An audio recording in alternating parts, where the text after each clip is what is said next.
Bueno, ahora sí, qué pena, ¿me pueden confirmar si ven la presentación?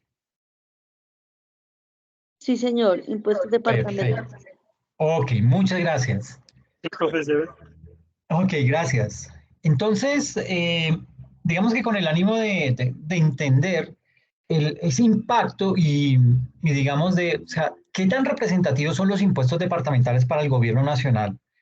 Y si, digamos que antes de meternos a mirar si esa plata alcanza, si no alcanza y hacia dónde apunta la reforma de impuestos territoriales, mmm, digamos que vamos a hablar acerca de un tema que he denominado una mirada a la economía colombiana. ¿Y hacia dónde va eso? Básicamente, hacia aterrizar cuál es la situación real de Colombia hoy en día con base en sus finanzas. ¿Ok? Eh, digamos que el tema está organizado de la siguiente manera. Vamos a hablar acerca de unos datos poblacionales, vamos a hablar acerca de el presupuesto general de la nación y vamos a hablar acerca de el punto de quiebre. Digamos que lo he denominado así como crítico, el punto de quiebre parece película, pero es básicamente lograr determinar qué es lo que está pasando en las finanzas del país y hacia dónde puede ir Colombia. Digamos que aquí lo primero que hay que destacar es la nacionalidad, es decir, mmm, digamos que frente a ese aspecto de la nacionalidad, es decir, nosotros como colombianos, como oriundos de esta tierra, digamos que hay que entrar a indicar que no es lo mismo compararnos nosotros como colombianos con un ciudadano alemán. ¿Por qué? Porque nosotros como tal, como colombianos, tenemos grandes restricciones para movilizarnos por otros países, mientras que los alemanes no tienen ese tipo de dificultad. Ellos pueden laborar en otras economías sin ningún problema, dentro y fuera de la Comunidad Económica Europea, mientras que nosotros como colombianos no lo podemos hacer. Digamos que ya por parte de la nacionalidad, es decir, por el hecho de haber nacido en Colombia, ya vamos perdiendo. Ahora, también hay que hablar, y siguiendo con la comparación de este ciudadano alemán, la economía alemana, digamos que es totalmente diferente a la economía colombiana. Es decir, estamos hablando que la economía alemana es la tercera economía del mundo, es la tercera más fuerte a nivel mundial, es mucho más tecnificada su economía, es muchísimo más sólida que la nuestra, y eso indica que por esas razones, no es lo mismo decir que cuando hablamos de economía, podemos meter en una misma bolsa el resto de las economías con la colombiana. Son hechos totalmente diferentes. Nuestra economía es muchísimo más limitada. Nuestra economía está, digamos que, ¿cómo sería? Catalogada como una economía pequeña abierta. Eso es, así miran nuestra economía, no como miran a la economía alemana, que es la tercera economía del mundo, la más tecnificada, una economía muy sólida, sino somos una economía pequeña, abierta. ¿Ok? Entonces, por ese tipo de cosas, no podemos compararnos económicamente con ese tipo de países y digamos que eso nos hace ver en desventaja. Es decir, tenemos más retos y más problemas por superar acá en Colombia y por esa razón pues vamos a dar una mirada digamos que a nuestra economía, ¿ok? Para dar un poquito de contexto antes de meternos en temas un poquito más, digamos que más complejos, vamos a hacer lo siguiente.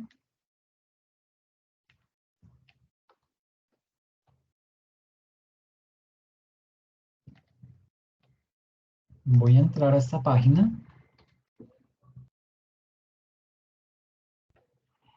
Eh, esta página se llama Datos Macro. Es una página bien interesante porque recopila muchos datos de diferentes países.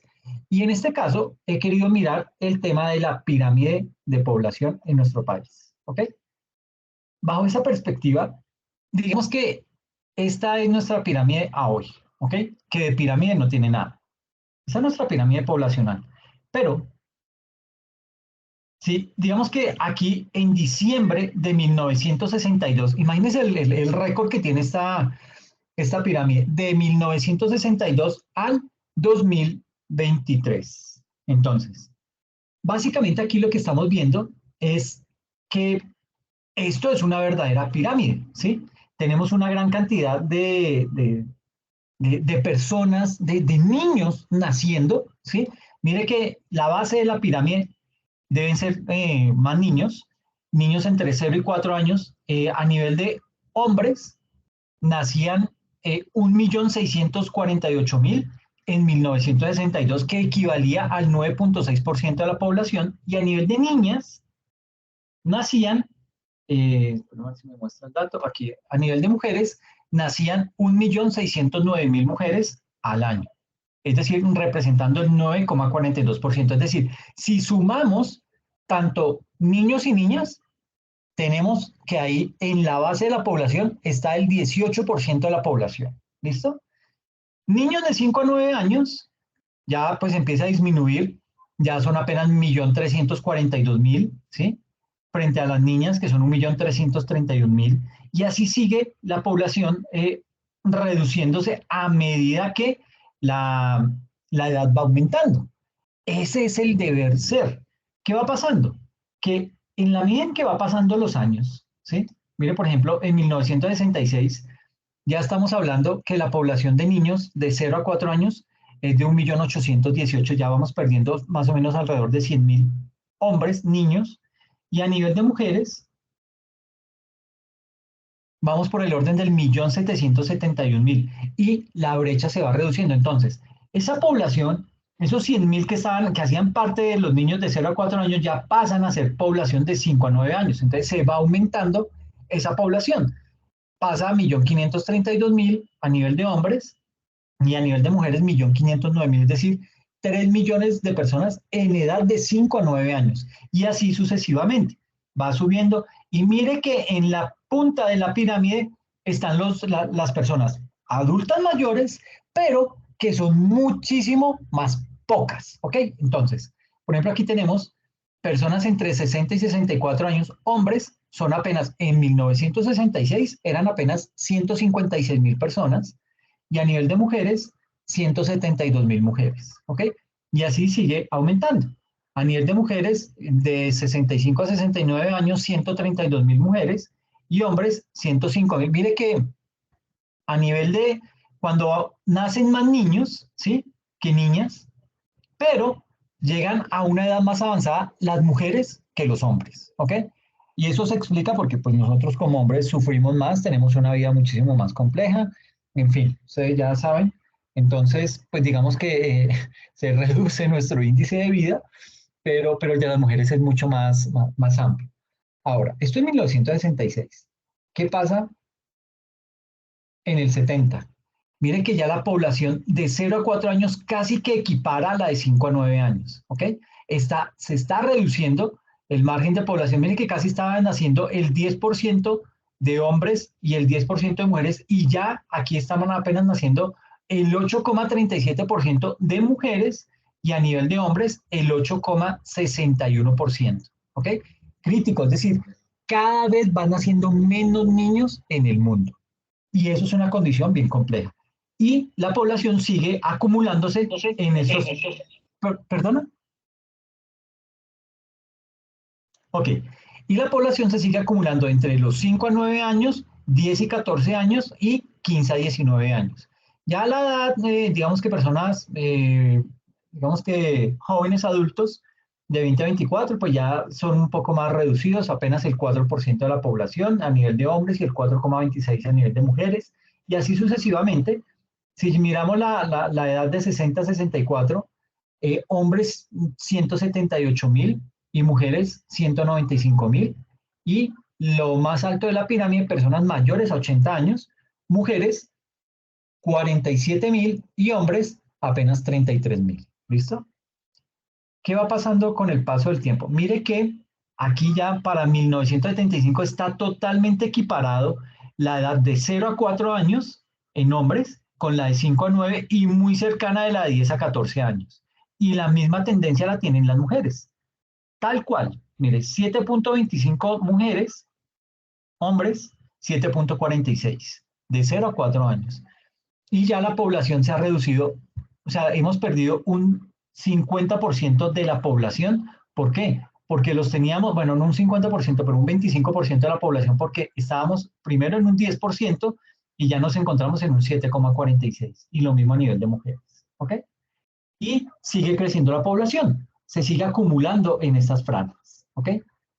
Y a nivel de, y cada vez, pues digamos que gracias a los cambios alimenticios, a mejora en los sistemas de salud, mejora, digamos que avances tecnológicos que hacen que existan mecanismos para tener una vida mucho más llevadera, poder de pronto mm, tener acceso a medicamentos de una calidad cada vez mejor, pues eso hace que las personas duren más.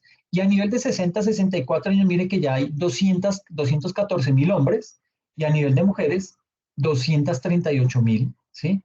De 65 a 69 hay 173.000 mujeres y hombres, 150.000 y así sigue disminuyendo, pero en la medida en que sigue disminuyendo, porque es la punta de la pirámide, es decir, aquí viene más población, pero el tema es que ya la población se empieza a envejecer.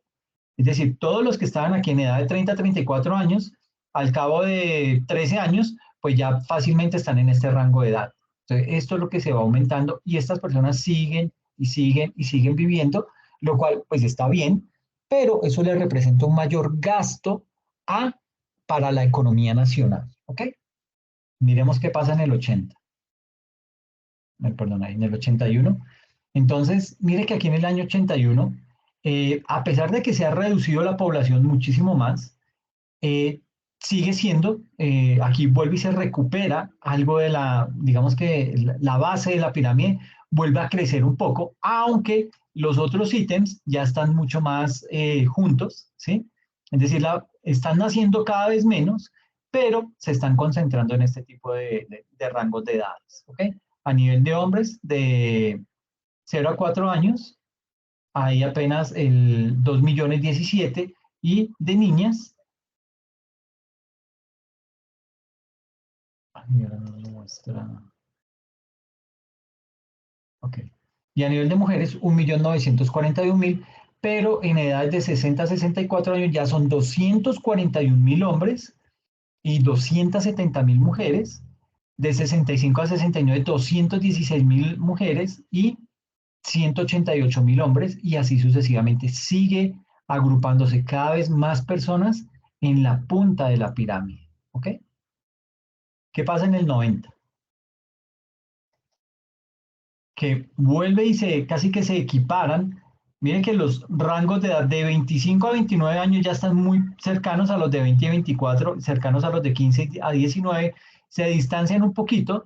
Los de 10 a 14 años se tratan de equiparar muy cercano a los de 5 a 9 años, y los de 0 a 4 años también ya están cada vez más reducidos. Y mire que la población sigue disminuyendo.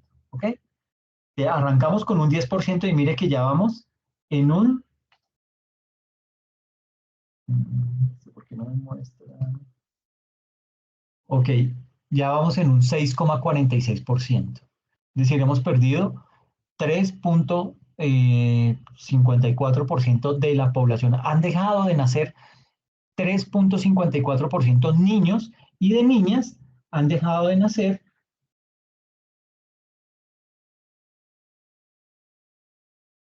5 a 9,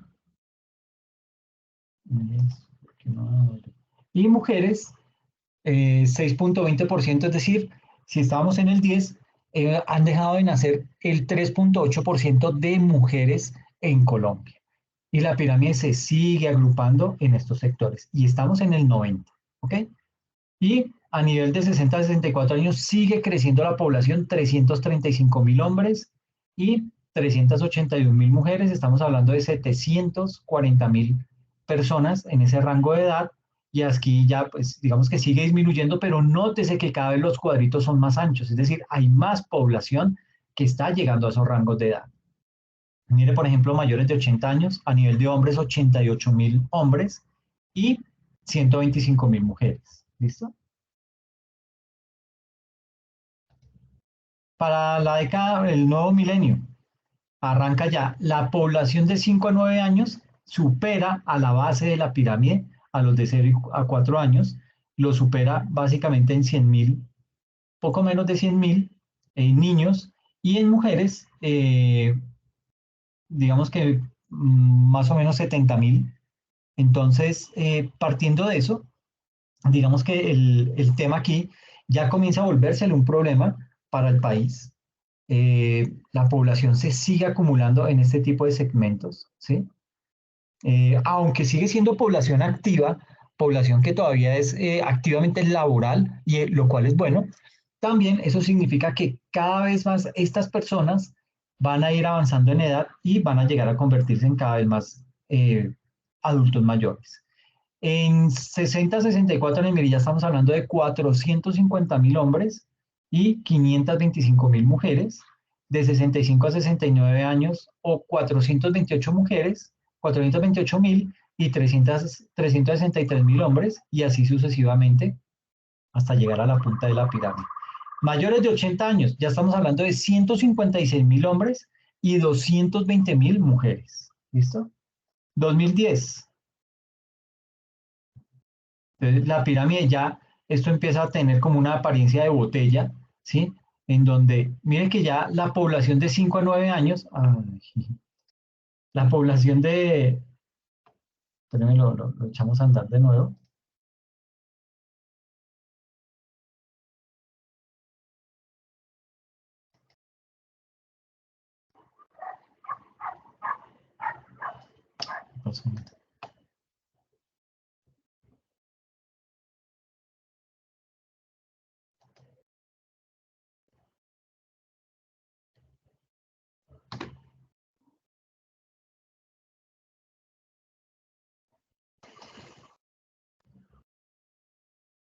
Bueno, básicamente, no sé qué le pasó a esto. Ok, lo voy a echar a andar otra vez.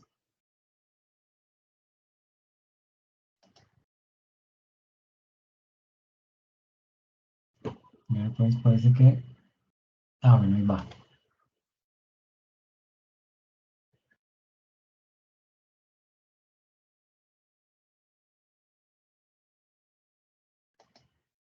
Entonces, mire cómo ya la población de 5 a 9 años es más amplia que los de 0 a 4 años.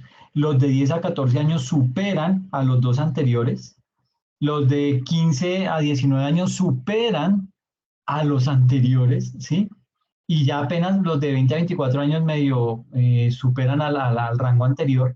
Entonces, digamos que esto ya empieza a tener digamos que ya se pierde la figura de la famosa pirámide poblacional, y la población se empieza a concentrar en estos rangos de edades, ¿ok? Y a nivel de 60 a 64 años, mire cómo vamos: 761.000 hombres, 875.000 mujeres. De 65 a 69 hay 636.000 mujeres y 540.000 hombres. De 70 a 74, 381.000 hombres y 470.000 mujeres. Mire que mayores de 80 años ya es mayor que el rango de edad de 75 a 79 años, ¿sí? Ya hay 287.000 hombres mayores de 80 años, y entre 75 y 79 hay 271.000, es decir, casi 9.000 por encima. Y a nivel de mujeres pasa lo mismo: de 75 a 79 hay 348.000, y mayores de 80 hay 408.000 mujeres. Entonces, esto empieza a generarle al Estado, teniendo en cuenta que hoy en día las mujeres se pensionan a los 56 años y los hombres a los 62, 56, 57, ya no me acuerdo. Pero básicamente esto comienza a generarle un verdadero problema para la nación. ¿Por qué? Porque el tema pensional es una completa olla express que va a estallar en cualquier momento. Y hasta nuestros días, bueno, este tiene el cálculo hasta el 2021 apenas, pero mire que ya en el 2021 el tema está totalmente complejo. Ya los niños que están naciendo son apenas el 3.7% de la población, y las niñas el 3.55%, es decir, entre los dos alcanzan a llegar como al 7.2%. Y el resto de la población, la mayor cantidad de población está entre 25 y 29 años, que es el 4,38% de hombres y el 4,29% de mujeres, que eso da más o menos el 8.5% de la población. Y la que le sigue es la de 20 a 24 años. Es decir, estas personas que vienen acá empiezan a acumular, se van a llegar a encontrar con estas personas en los rangos de 30 a 34 y 40 a 45, y esto va a generar una gran problemática a nivel del país. ¿Por qué? Porque digamos que son rangos de edades en donde pues va a ser mucho más difícil conseguir un empleo, en donde las personas de pronto se van a seguir engrosando las líneas de la informalidad, y esto pues obviamente trae una serie de serias complicaciones para el país. Quería arrancar con esta situación poblacional porque esto realmente es complejo para nosotros como país. Eh, la pirámide poblacional, pues digamos que aquí de 0 a 14 años, es decir, abarcando este rango de edades. Aquí así, bueno, no se deja coger. Estos tres primeros de la base representan el 21,89% y el grueso de la población está concentrado en edades entre 15 y 64 años. Ahí está el 68% de la población. ¿Ok?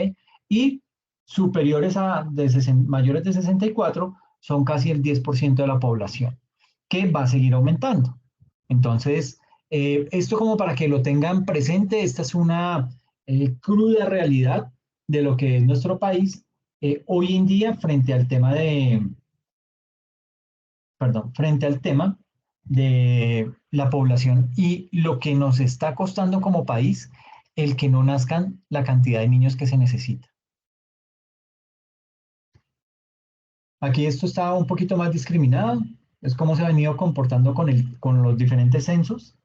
El clarito es el censo del 85 a nivel de hombres, el de mujeres, este es el censo del 85, este es el censo del 2005 de mujeres y el censo del 2005 de hombres, y este es el censo del 2018 de hombres y el censo de 2018 de mujeres. Y el comportamiento sigue siendo tal cual, ¿ok? Entonces, las personas hoy en día están viviendo mucho más, ¿sí? El sistema pensional está a punto de colapsar porque hay muchas pensiones y sobre todo las pensiones de los más ricos son las que tienen un mayor subsidio, lo cual es completamente perverso.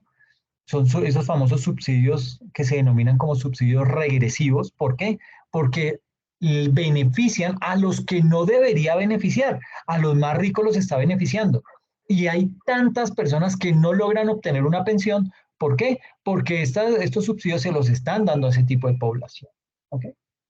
Ahora, digamos que aquí vamos a hacer un análisis sobre el último censo en el país, el censo poblacional que hubo en el año 2018. Ese censo arrojó la siguiente información. Eh, sucede que a nivel de un dato que es clave desde el punto de vista de salud de las personas, indica que hoy en día un hombre mide en promedio 1.70 metros, hace 50 años medía 7 centímetros menos, es decir, 1,63, y si es mujer está midiendo en promedio 1,60 metros. Esto es un indicador que es bastante llamativo. ¿Por qué? Porque si las personas son más altas, eso redunda en que las personas, digamos que tienen una mejor alimentación, tienen una mejor salud, y pues digamos que eso de una u otra manera muestra que un país es más desarrollado que otros. ¿Ok? Bien. Digamos que, bueno, y también indica este dato, nos muestra que ha mejorado en nuestro país el tema de nutrición, mejoró la higiene y mejoró la salud, entre muchos otros aspectos, pero esos tres aspectos son claves para una población. En segundo lugar, nos muestra que vive en una casa, bueno, digamos que la mayoría de personas hoy viven en casas, aunque, y este es un dato bien importante, la proporción de apartamentos en el total de viviendas pasó de ser un 4,5, un 4,9%, es decir, un 5% de la población que en 1970 vivía en apartamentos, Hoy en día, bueno, con el censo del 2018, ese censo nos muestra que la población, ya es la población que está viviendo en apartamentos alcanza al 32,8%, es decir, tuvo un incremento de más o menos el 33%. Perdón, tuvo un incremento, tuvo un crecimiento más o menos de un 28% en comparación a, es decir, en ese lapso de tiempo. Y eso básicamente, ¿qué nos muestra?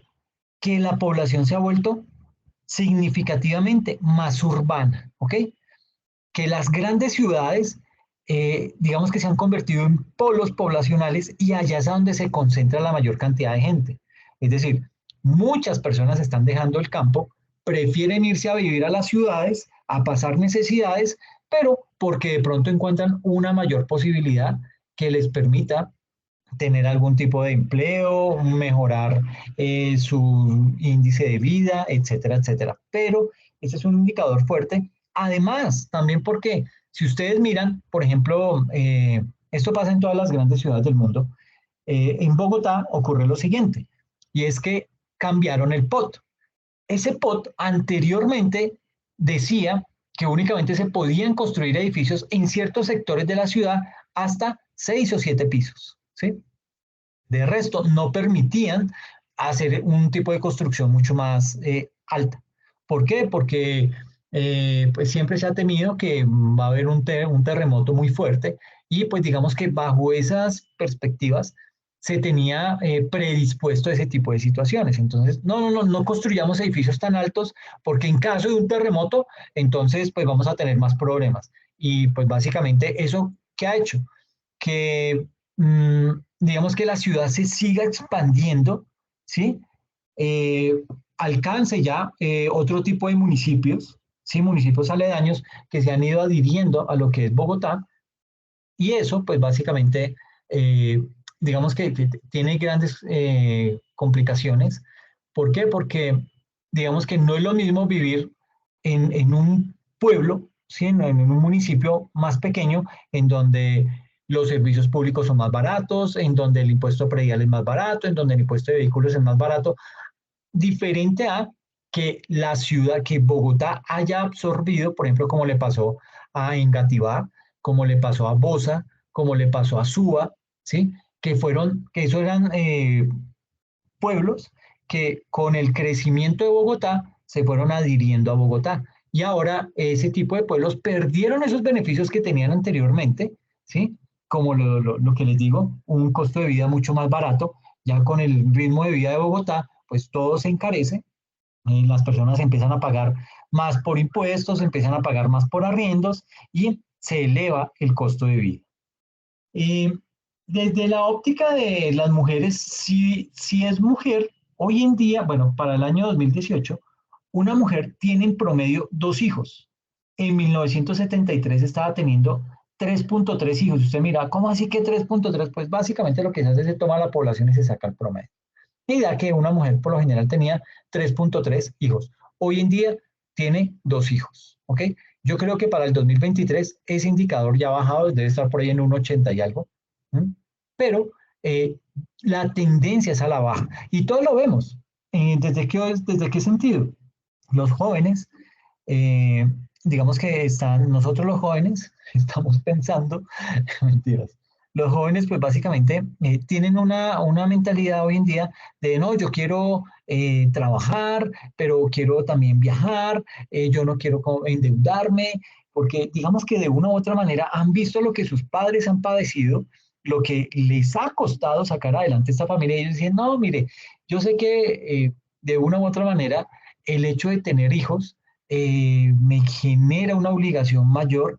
El hecho de tener hijos me implica de pronto sacrificar sueños, sacrificar cosas que yo como adulto quiero realizar y de pronto teniéndolos, pues ya eso me cohíbe. Entonces muchos ya hoy optan por no tener hijos, optan por vivir, bueno, tener un trabajo remoto, tener otras comodidades, ¿sí? Conocer otras culturas. Eso no es malo, ¿sí? Pero digamos que se está cambiando la cultura de las personas, sobre todo en el país. Pero está pasando en todos los países hoy en día a nivel mundial. La población está disminuyendo, digamos que a nivel de Europa, Italia es un país muy envejecido. En Italia el promedio de la población está alrededor de los 40 años, en España como de 38 años, ¿sí? O sea, poblaciones ya bien envejecidas. eh, y que pues básicamente entre más hayan adultos mayores, pues esto va a llevar a que el Estado tenga que hacer muchos más esfuerzos y sacrificios para poder sostener ese tipo de población. Mm, y digamos que nuestros abuelos cuentan en promedio con 5,3 años de educación, es decir, llegaban a la primaria, culminaban la primaria. Nuestros padres llegaban básicamente hasta noveno de bachillerato y nuestros hijos como mínimo culminan el bachillerato. Entonces, pues digamos que eso era datos del 2018, le reitero. Eh, pero básicamente hoy las personas, los jóvenes propenden por buscar una carrera, la mayoría, los que no, pues digamos que se dedican a hacer cursos cortos, a certificarse, tener algo que demuestre que tiene ciertas competencias y empezar su actividad laboral. ¿Ok? Mm, ¿Qué más les cuento de ese censo? Bueno, digamos que hay otros datos que arroja el censo frente a ingresos, o sea, ¿qué ingresos tenía el colombiano promedio para ese censo? Sucede que una persona que trabaja en Colombia, y óigase bien, que trabaja, no estoy diciendo que trabaja en el sector formal, una persona que trabaja, sea en el sector formal o sea en el sector informal, si sumáramos todos los ingresos de todas las personas que laboramos y lo dividimos entre esa cantidad de personas, el promedio es 1.070.340 pesos mensuales. Esto para el año 2018. ¿Ok? Eso equivale a $360, ¿sí? Que para la OCDE es el salario mínimo más bajo de toda la OCDE hoy en día. Ese es el promedio de ingresos de una persona que trabaja en Colombia. Pues reitero, para el año 2018, para hoy, digamos que debe estar en 1.150.000, 1.200.000, no, está por debajo del salario mínimo, debe estar por ahí en 1.120.000. Entonces, básicamente ese es lo que devenga una persona que labora en el país. Y a eso, súmele el hecho que más o menos el 55% de la población que trabaja está en el sector informal. Es decir, ¿cuál es el tema del sector informal? Que no tienen prestaciones sociales. ¿Ok? Eso reduce la calidad de vida de estas personas. En segunda instancia, digamos que la mayoría de personas que trabajan en Colombia lo hacen en el sector informal y esto es malo porque es un sector completamente desprotegido, como lo he venido diciendo. O sea, no tienen acceso a la seguridad social, no van a tener acceso a una pensión y digamos que en el sector informal, la constante del sector informal es que hay desprotección social. Eso es algo que debemos tener perfectamente claro. ¿Listo? Ahora, digamos que de ese grupo de personas, de ese grupo de personas que trabajan para el año, digamos que este fue el censo del 2018, entonces de ese grupo de personas que trabaja en el 2019, antes de la pandemia, éramos 22 millones de personas. Solo de esos 22 millones de personas, solo 3 millones de personas, según datos de la DIAN, presentaron declaración de renta. Con lo que eso implica, presentar no siempre implica pagar, ¿ok? Entonces, de 3 millones de personas, de 22 millones, solo 3 presentan declaración. Y de esos que presentan declaración, no todos tienen que pagar. Y esto se convierte en un verdadero problema para la nación, ¿ok? ¿Por qué? Porque no tiene el control del sector informal. Y en ese sector informal se mueve también muchos recursos que no están pagando hoy en día impuestos. No pagan protección social y los que cotizamos hoy en día a salud somos los que estamos sosteniendo ese sistema para poderle brindar salud a aquellos que están en el sector informal y que no cotizan. ¿Ok? Y por último, hay que decir que somos un país que si bien es cierto, hemos avanzado, en cubrimiento a la población con servicios públicos, por ejemplo, de 100 hogares, 96 hogares tienen acceso a energía eléctrica. Eso está muy bien, casi el 100%. De esos 100 hogares, 86 hogares tienen acceso a agua potable. Debe ser que no se acercaron a la Guajira. De esos 100 hogares, 77 tienen acceso a un adecuado sistema de alcantarillado, pero el dato más crítico acá es que de esos 100 hogares, solo 43 tienen acceso a Internet, ¿ok? Y eso es crítico, ¿ok? ¿Por qué es crítico? Porque todo lo estamos haciendo a través de la era de la información. Necesitamos consumir información, necesitamos tener contacto con otras personas, necesitamos hacer negocios vía Internet. Y si solamente el 43% tiene acceso a Internet y el otro 57% no lo tiene, pues eso ya genera una gran brecha en el país.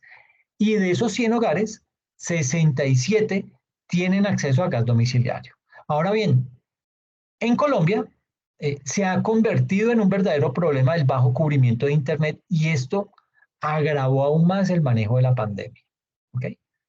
Ahora, digamos que la distribución del ingreso per cápita del hogar en el año 2018, eh, aquí tenemos, esta es una gráfica que es muy triste, ¿sí? Mm, digamos que la información que hemos visto a lo largo de esta presentación está calculada en promedios y los promedios resultan ser muy engañosos, sobre todo cuando vivimos en un país con tanta desigualdad. ¿Por qué? ¿Por qué los promedios son engañosos? Porque no captan la esencia ni la realidad de un país. ¿Ok?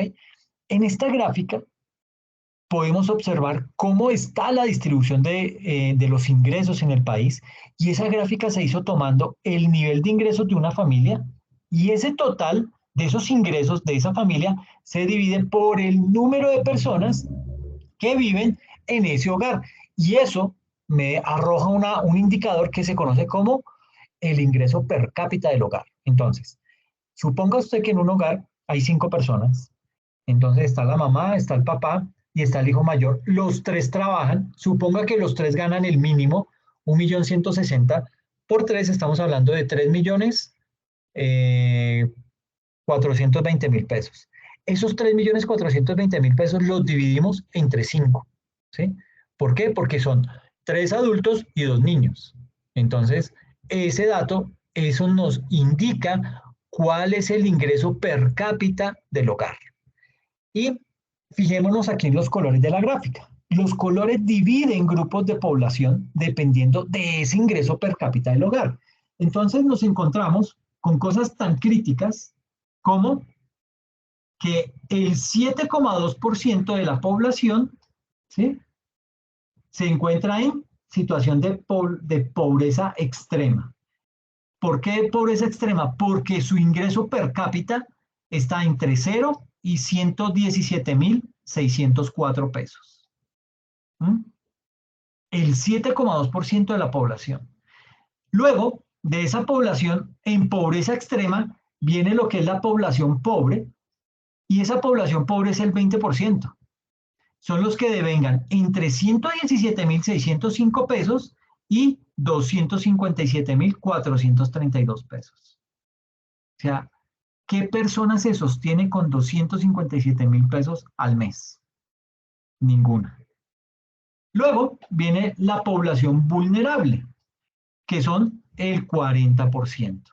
Población vulnerable son aquellos que tienen o que devengan entre 257.433 pesos y 609.028 pesos. El 40%, es decir, estamos hablando que tenemos aquí el 40, el 67% de la población devenga entre 0 y 609.028 pesos. 609.028 pesos. Entonces, mire lo que es la cantidad de personas que están en ese rango de ingresos. Ya el resto de población, digamos el 31%, son personas que devengan entre 609.029 pesos y 3.045.146 pesos. Ese es el 30% de la población. ¿Ok? Entonces, entre más empieza a ganar una persona, la curva va bajando, ¿sí? Hasta empatar acá. Eso se llama la población en clase media. Pero si los ingresos de su hogar suman más de 3.045.147, considérese población de clase alta, que apenas son el 2,4% de la población. Esos son los datos hoy en día de la, del ingreso per cápita de los hogares en el país. ¿Ok? Cuéntenme cómo les parece el tema.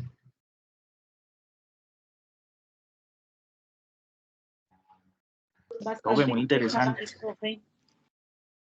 Yo tenía una opinión, qué pena. Dime, Ya claro. hoy en día, como la inflación está ahorita el 2,4% que gana más de 3 millones, ahí raspadito, ya eso debería ser también clase media, profe. Inclusive es que ya las cosas ahorita no, pues el dinero no alcanza para mucho ahora.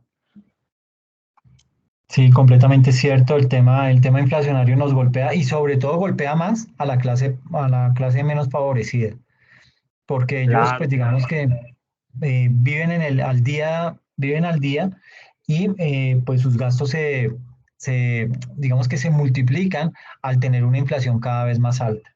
Esto es un panorama de nuestra población, de lo que somos como personas, como pueblo, arrancando desde la pirámide poblacional, pasando a analizar datos del censo del 2018 y esta parte del ingreso per cápita del hogar en Colombia. ¿Ok?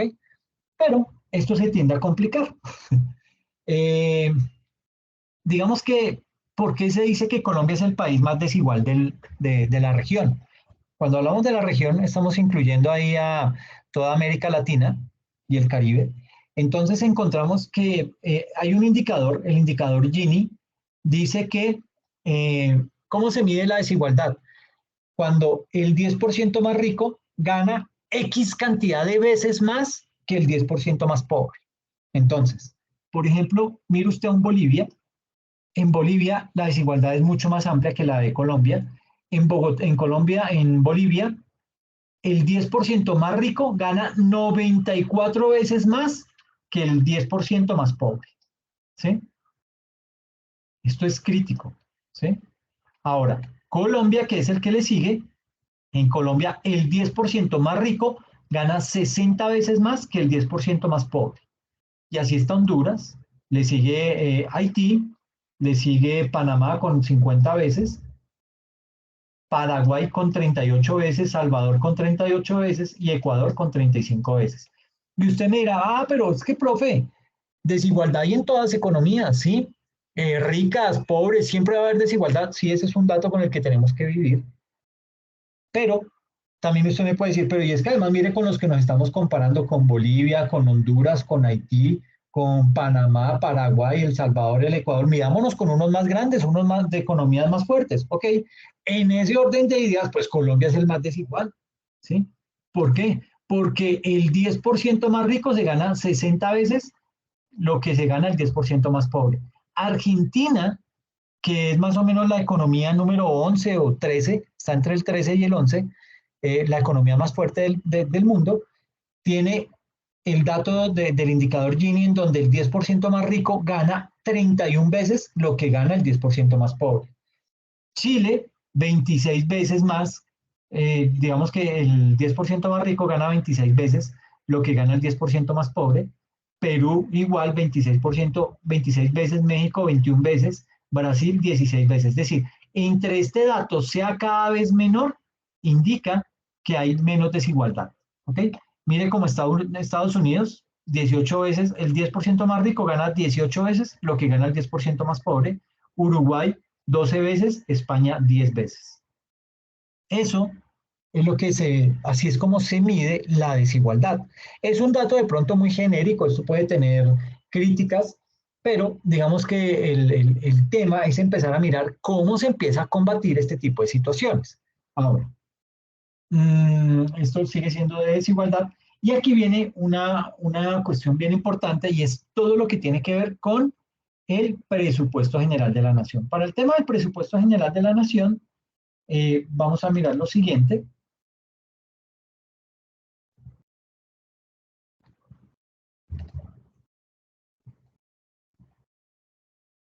Entonces, digamos que desde el punto de vista de este presupuesto general de la nación, tenemos lo siguiente. Este es el presupuesto para el 2023. Entonces, ¿qué hacemos? Ese presupuesto tiene unos ejes, ¿sí? Perdón.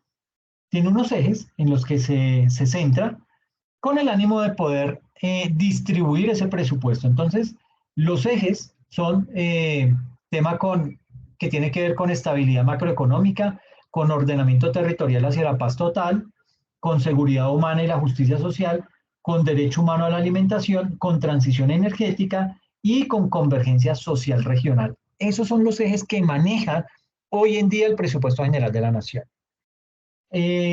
Voy a correr aquí un poquito porque se me está acabando el tiempo. Básicamente, digamos que todo presupuesto tiene tres ejes, que son temas de funcionamiento, el servicio de la deuda y temas de inversión. Y aquí tenemos las fases que tuvo que surtir el tránsito de ese proyecto, de esa propuesta de presupuesto para que fuera aprobado. El proyecto de ese presupuesto arrancó con 250 billones que iban a ser para temas de funcionamiento. 78 billones solamente para el pago de la deuda y 62.7 billones para el tema de inversión. Eso da 391 billones 433 mil millones de pesos. Así se presentó el presupuesto al Congreso de la República. ¿Qué pasó en el primer debate? En el primer debate, lo que dijeron fue, ok, aquí tenemos que en gastos de funcionamiento se nos van 250 billones, tienen que subirle más porque el tema de la inflación, hay que subir salarios, hay que hacer un poco de cosas, entonces súbale 2 billones 959 mil millones, es decir, páselo de 250 billones a 253 billones en temas de funcionamiento. En temas de servicio a la deuda, se mantiene, es el único dato que se mantuvo constante tanto en la etapa de proyecto como en la etapa de primer debate y la de segundo debate. 77 billones 998 mil. Y en temas de inversión, pasamos de 62 billones, que era el proyecto inicial, a 74 billones en el primer debate. Es decir, se incrementó el presupuesto de 391 billones a 405.6 billones de pesos. ¿Ok? Ya para el segundo debate, se sigue manteniendo los 405 billones, 629 mil, pero se ajustan unas cifras. Se le quitan 194 mil millones a temas de funcionamiento y se pasan para temas de inversión. Aumentan estos 194 mil millones de pesos. Es decir, en el segundo debate, y como quedó aprobado el presupuesto, es que para gastos de funcionamiento 253 billones.4, para tema de deuda 77.9 billones y para temas de inversión 74.2 billones de pesos. ¿Ok? Este fue el monto aprobado para el presupuesto general de la nación de este año 2023. ¿Qué problemas tiene? Miremoslo por componentes. Miremos qué son los ingresos de la nación. ¿De dónde provienen los ingresos de la nación? Los ingresos de la nación que están descritos en el presupuesto provienen de dos fuentes, de unos ingresos corrientes y de unos recursos de capital. ¿Ok? Eso es lo que se conoce como los ingresos. Ahora, ¿qué componen los ingresos corrientes? Perdón.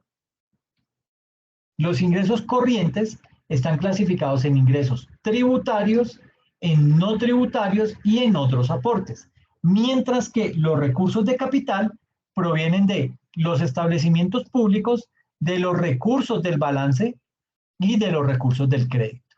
¿Ok? ¿Qué significa? De aquí lo más crítico es esto, recursos del crédito, es decir, cuando esta parte de los ingresos, que es el grueso de los ingresos, no me alcanza y le sumo esto y no me alcanza y le sumo esto y tampoco me alcanza, ¿qué me toca? Entrar a endeudar. ¿Listo? Pero esos son los ingresos de la nación. ¿Listo? Ahora, miremos con más detenimiento estos componentes. Centrándonos en los ingresos corrientes, tenemos los ingresos tributarios y pues básicamente ahí están todos los impuestos que se cobra por parte de la DIAN todos los impuestos que se cobran por los impuestos territoriales dentro de cada una de las haciendas públicas. Y esto, pues digamos que esos ingresos tributarios se dividen en impuestos directos y en impuestos indirectos. Y aquí está la gran gama de impuestos que se cobran. ¿Listo? Pero no es el único concepto. Los tributarios. Están los no tributarios. Y los no tributarios tenemos las tasas y los derechos, tenemos las multas, tenemos las contribuciones y las transferencias.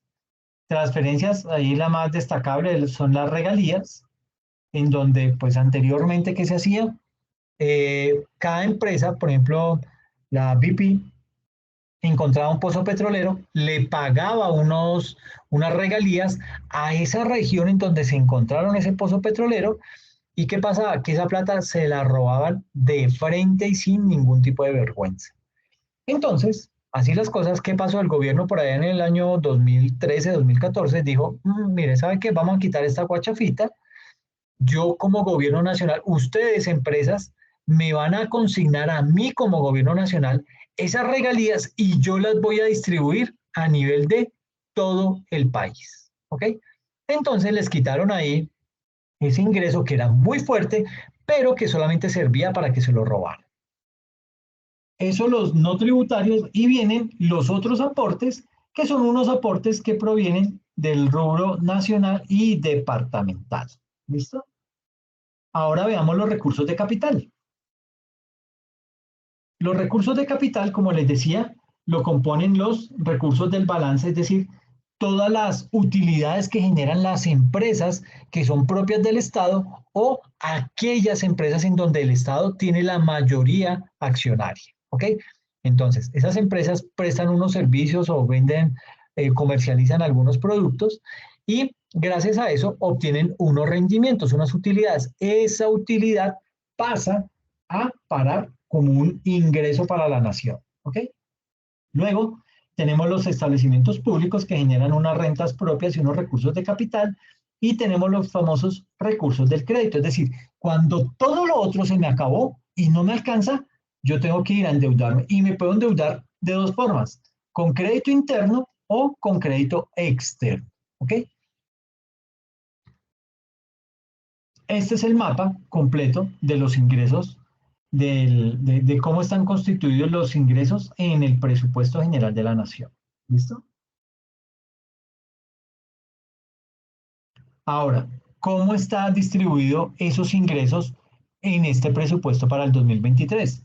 Pues digamos que a nivel de ingresos corrientes, por solo tema de ingresos corrientes, es decir, de ingresos tributarios, no tributarios y de otros aportes, se aspira a recaudar 254 billones de pesos, que son básicamente 1.9 billones, que son ingresos no tributarios, el 44.6 billones, que son DIAN, recaudos externos, y 200.7 billones, que son DIAN internos. Básicamente, ahí está centralizado en renta y en IVA. ¿Ok? Más o menos entre renta e IVA se están recaudando 200 billones, y los otros 7 billones pues son otro tipo de impuestos nacionales, pero que ya tienen un impacto menor dentro de ese tipo de recaudos. Frente a recursos de capital, digamos que 43.9 billones provienen de crédito interno. ¿Qué es el crédito interno? Es cuando el gobierno no tiene más plata, crea unos títulos, le dice al Banco de la República, oiga, créeme tantos títulos de tesorería, y lo que hace es que vende esos bonos. Esos son unos bonos más o menos a 7 o a 10 años, en donde sale y los vende, y aquella persona que los compre los puede negociar, pero Colombia únicamente, el gobierno colombiano únicamente le paga esos rendimientos al final del vencimiento del título. Entonces, por ejemplo, ahí tenemos los famosos TES, que son ese tipo de productos. Ahora, ¿a quién se los vende el gobierno nacional? Pues su mejor cliente es los fondos de pensiones privados. Esos fondos de pensiones privados tienen que comprarle más o menos el 30% de los títulos que emita el gobierno para endeudamiento. ¿Ok?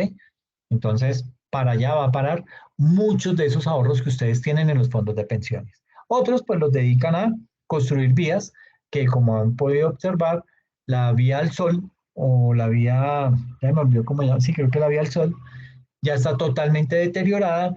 Cada rato hay derrumbes, se presentan problemas viales, etcétera, etcétera.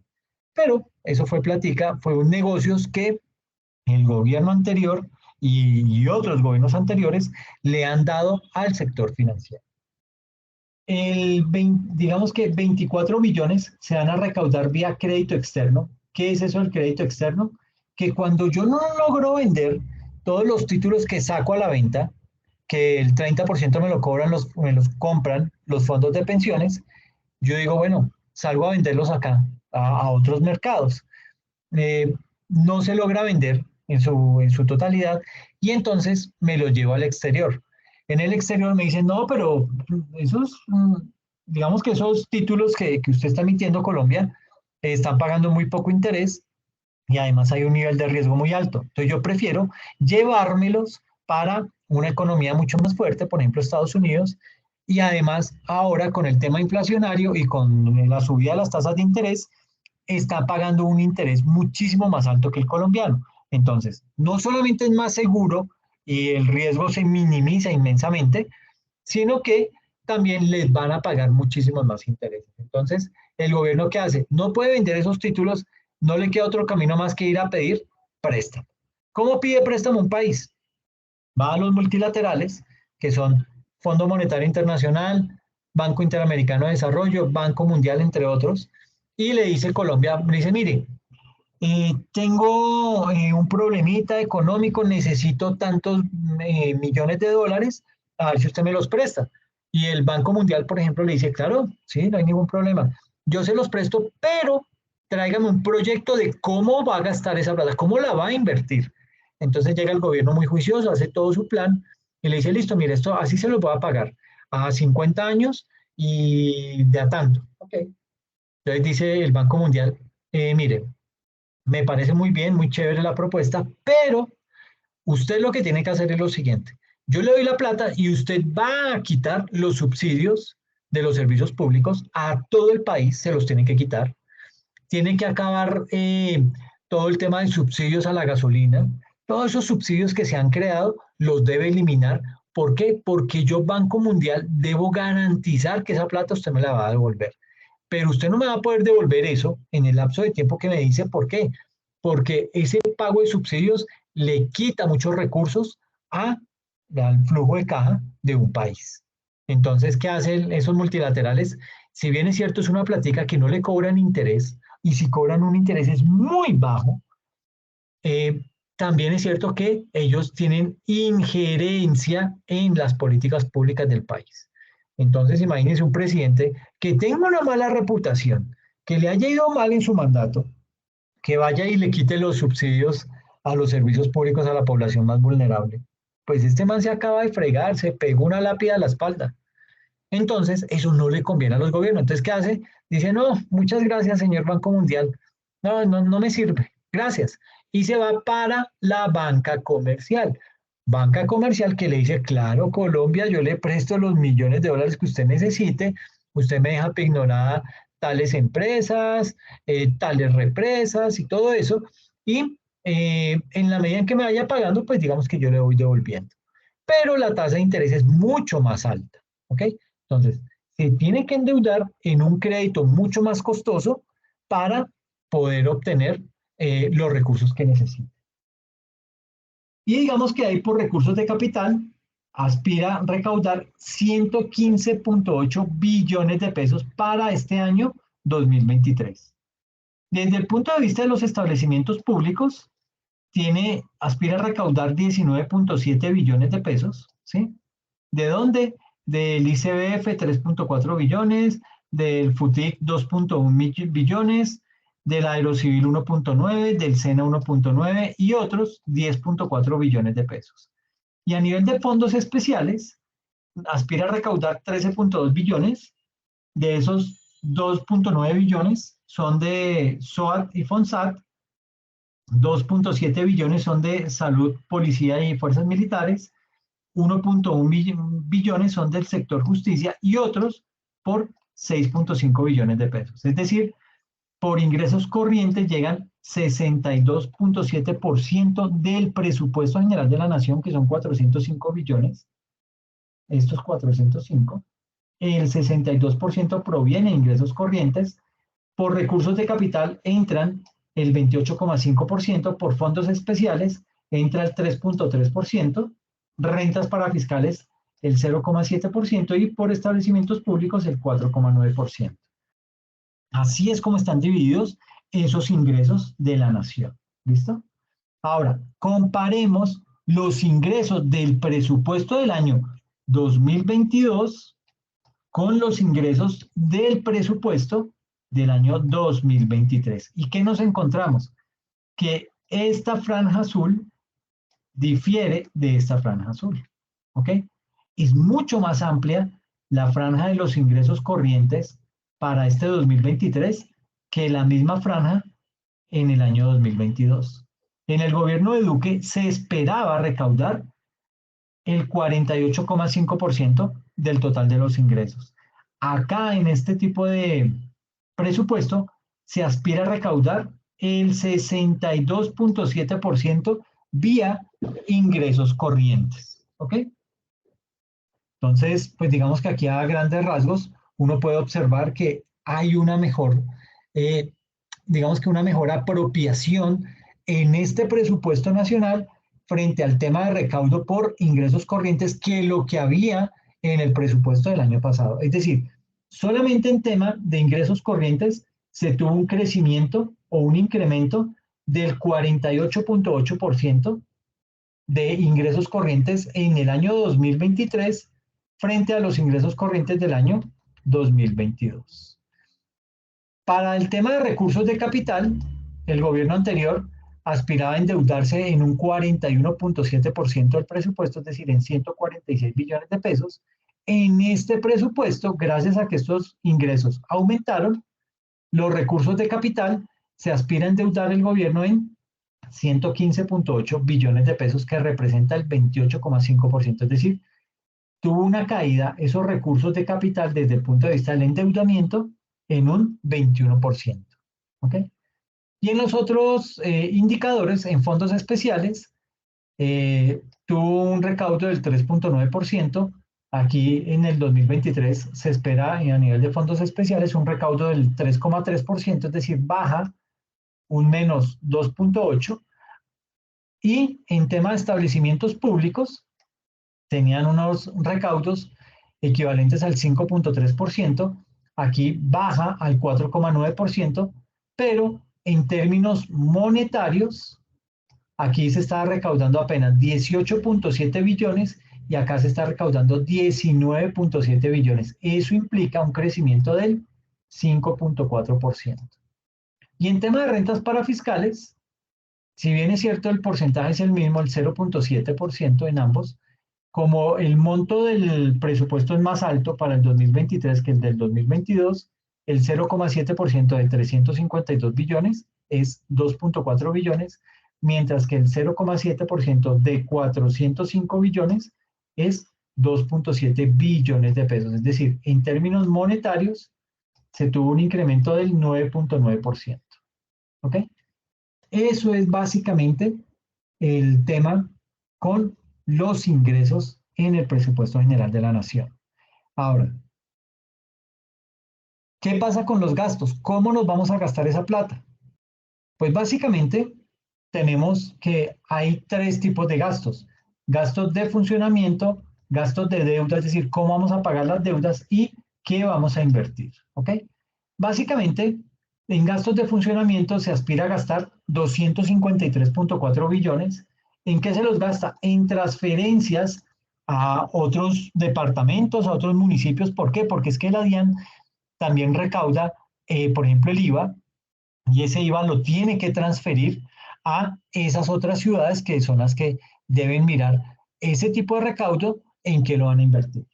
Entonces ahí, básicamente, de ese 253 billones, el 76% se va en tema de transferencias. El 1% se va en gastos de comercialización y producción, el 0,7% se va en adquisición de activos financieros, el disminución de pasivos, no lo logro ver acá, no sé qué se me hizo. Tenemos acá gastos por tributos, tenemos gastos de personal que equivalen al 18% del presupuesto y una adquisición de bienes y servicios que equivale al 4%. ¿Ok? Es decir, en temas de funcionamiento, en gastos de funcionamiento, de esos 405.6 billones, en tema de transferencias se va el 75.8% y el resto, 24.2%, se va a temas de gastos de personal, gastos de comercialización y producción, en adquisición de activos financieros, en disminución de pasivos, en gastos por tributos, etcétera, etcétera. Para el tema del servicio de la deuda, que esto es bien importante, como les digo, las deudas se deben honrar. En tema de deuda, pues se aspira a recaudar 78 billones, es decir, vamos a pagar deuda por un monto de 78 billones de pesos. De esos 78 billones de pesos viene lo más triste y es que el 54% de esos 78 billones se van, el correspondiente a 42 billones, en solo pago de intereses. ¿Ok? Y abonos a capital, el 41%, que equivale a 32 billones de pesos. El otro renglón se va el 1% en tema de comisiones y otros gastos, y en tema de fondo de contingencias, que equivale al 4% del presupuesto general de la nación. Y en temas de inversión, bueno, aquí en temas de servicio a la deuda, básicamente se van a pagar 78 billones que equivalen al 19.2% del presupuesto, y queda el último rubro, que es inversión, en donde se va a invertir en temas de inclusión social y reconciliación, un 21% de esos 74 billones, en tema de transporte, 10.4 billones de pesos, en temas de hacienda, 9.7 billones, en tema de minas y energía, 6.3 billones de pesos, y en el resto de sectores, el 35% del presupuesto general de la nación. Así es como están distribuidos los gastos para este año 2023.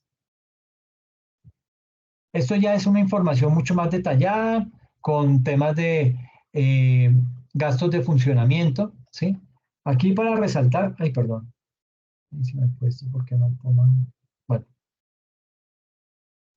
Esta gráfica ya la vemos, esta tabla ya la vemos más adelante, un poquito más discriminada. Pero digamos que en tema de gastos, mire que en tema de gastos, frente al presupuesto del año 2022, se había destinado el 59.9%, este año el 62.5%, es decir, pasa de unos gastos de funcionamiento en el 2022 de 211 billones a unos gastos de 253 billones de pesos, es decir, tuvo un incremento en gastos de funcionamiento en un 20%. En servicio a la deuda, en el presupuesto del 2022, se había destinado el 20%, aquí se está destinando el 19.2%, pero este 19.2% por este valor da 78 billones, mientras que el 20% de este valor da 71 billones. Entonces, lo que realmente se está destinando para el pago de la deuda son 78 billones, es decir, crecimos un 8.8%. Y en temas de inversión, en el presupuesto del 2022 había destinado 19.8% para temas de inversión. En este presupuesto se está destinando 18.3%, pero vuelvo y digo, no es lo mismo el 18.3% de 405 billones, que equivale a 74 billones, que el 19.8% de 352 millones, que equivale a 69 billones de pesos. ¿Ok? Aquí los gastos de la nación, como les decía, digamos que se compara el año 2022 con el año 2023 en temas de funcionamiento, inversión en ambos periodos, ¿sí? Y encontramos que en tema de agricultura y desarrollo rural, digamos que en tema de funcionamiento se habían destinado 689.000 millones de pesos, y para temas de inversión 1.824.000 millones de pesos.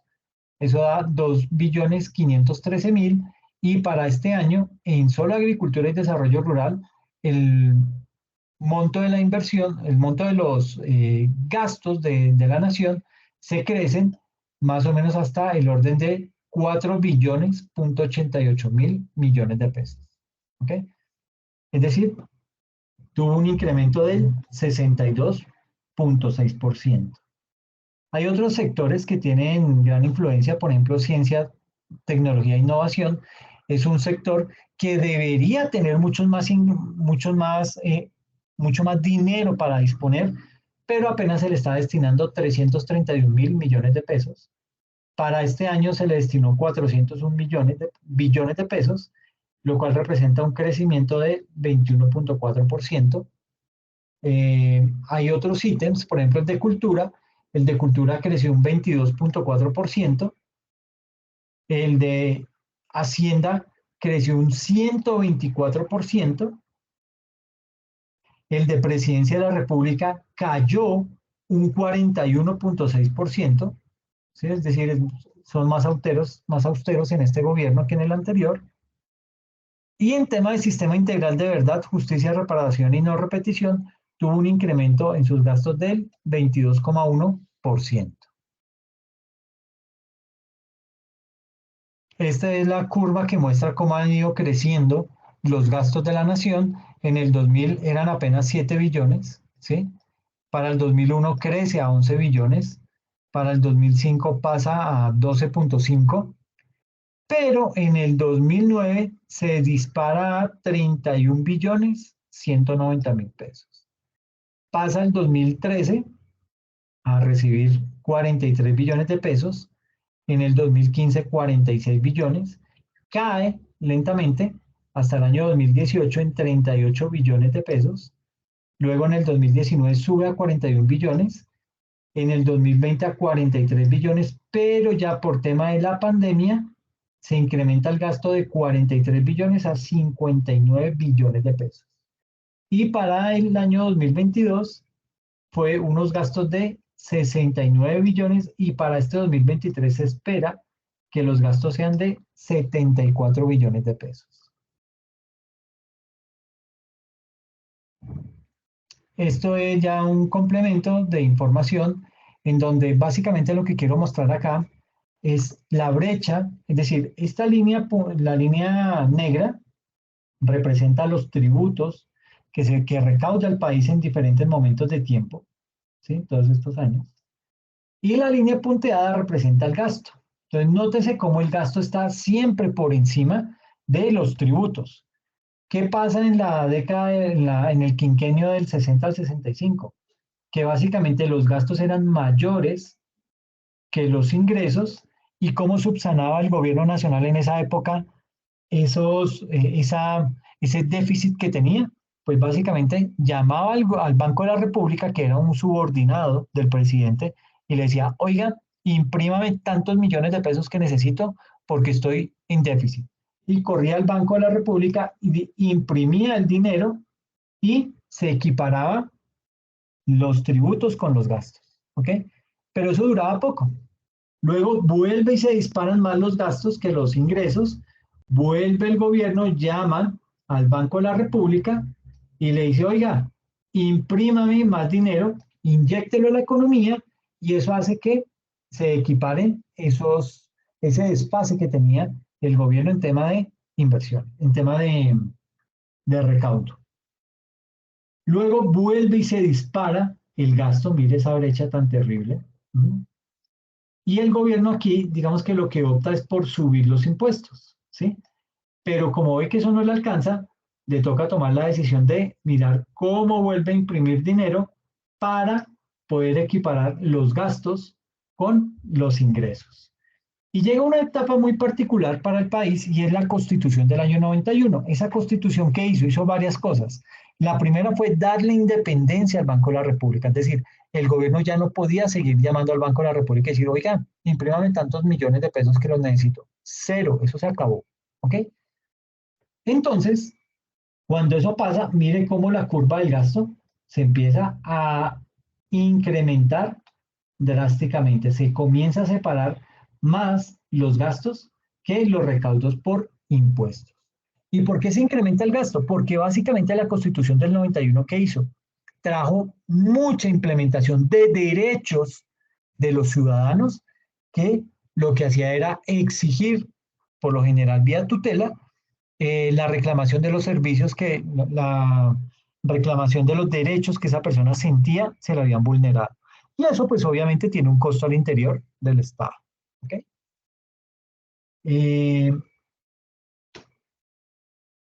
Digamos que el aumento del gasto siempre se dispara todo el tema del gasto después de la Constitución del año 91. El gasto aumentó, pero los impuestos no crecieron a la misma tasa. En la década de los 60, 70 y 80, básicamente, en ese lapso de tiempo, el déficit que tenía el gobierno nacional en tema presupuestal se cubría con emisión de dinero. O sea, llamaba al Banco de la República y el Banco de la República se ponía a imprimir plata como un desesperado. Y luego de 1991, el déficit se ha pagado con deuda doméstica y en menor medida con deuda extranjera. Eso es lo que ha hecho. Pero de una u otra manera el gobierno encuentra los mecanismos para seguir endeudándose. Y en esta gráfica lo que se muestra es cómo, qué tan directo, cómo es la relación entre la impresión de dinero y la inflación. Y entonces nos damos cuenta que esta es la evolución de la inflación hasta el año 2020. Mire estos picos, ¿sí? Pero el pico más alto fue acá en el orden del 33% de la inflación. Otros picos fueron estos, ¿sí? Y vino un último pico acá, que llegó más o menos al 32%. Básicamente lo que quiero mostrar con esto es que cuando se sube la inflación, básicamente se debe a que coincidencialmente se imprimió dinero. Por ejemplo, para el año de 1964 se tiene el pico más alto de inflación y para esa época fue cuando el gobierno nacional optó por imprimir dinero por parte del Banco de la República. ¿Ok? Los otros tres picos se dan en época del 74 al 80-81, que es básicamente esta impresión de dinero de esta época y esta. ¿Ok? Eso lo que muestra es que la relación que existe entre la impresión de dinero y la inflación es directamente proporcional. Si bien es cierto, no es el único indicador, es uno de los más importantes que ayuda a disparar la inflación. ¿Listo? ¿Qué pasó en el año 91 y de ahí para abajo? Pues que como el gobierno ya no podía llamar al Banco de la República y ordenarle que imprimiera más dinero, pues la inflación comienza a descender. Y mira hasta dónde va descendiendo. Llegó a un punto más o menos del 3%, por allá en el 2009, se mantuvo así para el 2013, en ese mismo 2.7%, crece un poco la inflación por allá en el año 2015-2016, pasa la barrera del 5%, pero vuelve y cae y empieza a ser controlada en el 2020. ¿Listo? Entonces la inflación empieza a descender a raíz de la Constitución del 91, cuando el Banco de la República adquiere su independencia y empieza a restringir la emisión de dinero. ¿Listo? A nivel de conclusiones, pues podemos decir que hay que adoptar las herramientas apropiadas para mejorar el gasto. El gobierno tiene que implementar medidas que ayuden a disminuir el gasto. Eso es imperativo. Digamos que frente a esto, hay que mirar que el gasto de funcionamiento se dispone por áreas administrativas, mientras que la inversión se hace a través de programas y proyectos, es decir, está totalmente confuso el tema, debería tener el mismo manejo, es decir, que el gasto de funcionamiento se disponga por programas y proyectos, al igual que se hace con temas de inversión, pero los dos se tienen que hablar en el mismo idioma.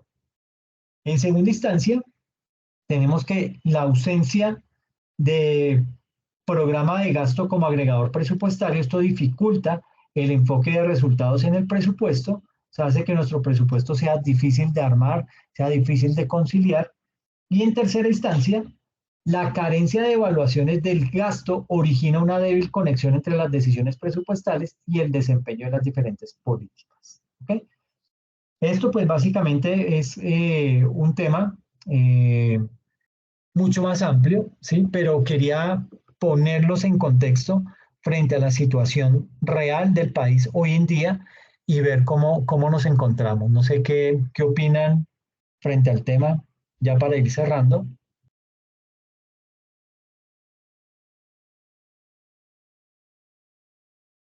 Que es mucha plata la que el gobierno tiene que estar invirtiendo, la que recauda, pero está muy mal distribuida. Sí, ese es un buen concepto, me parece muy bien, una buena conclusión. Sí, opino lo mismo que mi compañera, o sea, creo que dinero sí hay, pero está súper mal administrado. Exactamente. Y miramos, y básicamente nos damos cuenta cómo las cargas entre el sector público y el sector privado están totalmente descompensadas. Uno ve cómo en el sector público tienen unos salarios muy altos, ¿sí? Tienen unas prebendas muchísimo mejores que las que se tienen en el sector privado. Y esto, pues, digamos que ayuda a que ese gasto se incremente. Muy bien. Y es que también hay muchos favores políticos. Por lo menos yo miro, por lo menos en el caso de Luis Carlos Sarmiento, que es uno de los banqueros más grandes, prácticamente es el que pone los últimos gobiernos aceptando este, es el que siempre ha colocado, entonces los mejores contratos van para él. Y mire lo que ha pasado por lo menos con el Chirajara, con el del Sol, con el Gamarra, son dineros que se han invertido y prácticamente se han perdido todos. Exactamente. Y no pasa nada, ¿no? Que él, que Siempre él lo, le... que él lo puede robarse una caja de fósforos y verá que va a la cárcel, pero se roba, Sí. no pasa nada. Terrible, esas son de las injusticias más Sí, grandes. eso sí es cierto, además, la rosca, ¿no? Porque un ejemplo es, un ejemplo, el director de bomberos, él es paisa y trajo toda su gente de su rosca ahí a trabajar. ¿Para qué? Para pues poder él también monopolizar mientras está ejecutando ese cargo. Entonces, es muy triste, la verdad, ver que una persona que suba esos cargos, en vez de ayudarle a, a los empleados, al contrario, buscan es la oportunidad de robar. Sí, sí, eso es cierto. Henry, ¿querías comentar algo? Freddy, Ay, perdón, Freddy, discúlpame. no, pues mi pequeña conclusión es que pues de que ha servido mucho pues la Constitución del 91, ¿no? Pues sirvió para mucho y así también pues tiene sus bienes y sus contras, ¿no? Ya que se pudo organizar pues políticamente y económicamente y en leyes pues el país, ¿no? Y a pesar pues de la mala distribución de los dineros públicos, a pesar de la corrupción tan tenaz que ha habido en este país, más de 50 años casi gobernada por las mismas familias políticas, pero pues terrible, es tenaz, pero sí, es buena, incluso es muy buena información a pesar de quien no la conoce, pues eh, se lleva otro conocimiento de lo conocido, ¿no? De lo informado. Perfecto, muy bien, Freddy. Pues nada, en realidad les agradezco mucho la asistencia. Gracias por la participación. Esto realmente me permite conocer la perspectiva y la visión con la que ustedes quedan. Se los agradezco mucho. Y pues nada, nos vemos dentro de 8 días, ¿les parece? Mañana, profe, con la NIF nos vemos. Ah, ok, sí, claro. Bueno, profe, buena noche No, entonces.